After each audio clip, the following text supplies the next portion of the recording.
The Night of Nights, Holy Thursday, Visita Iglesia 2026.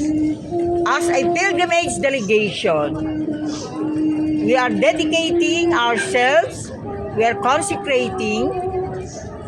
We started in Carmel of the Holy Trinity, then to Our Lady of Lourdes, and now we are here before the magnificent cathedral dedicated to Our Lady of Atonement. All the lights, all the radiant lights. Look, at the middle is the Lady of Atonement. Lady of Atonement. You know what atonement means?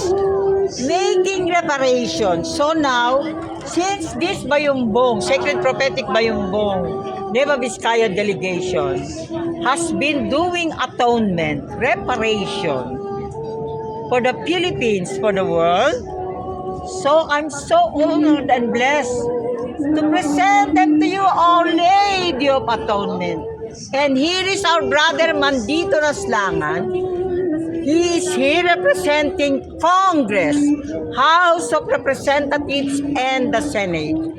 May the graces of Our Lady of Atonement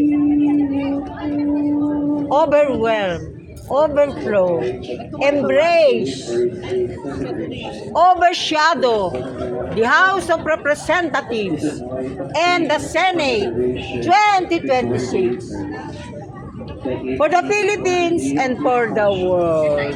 Amen. Next.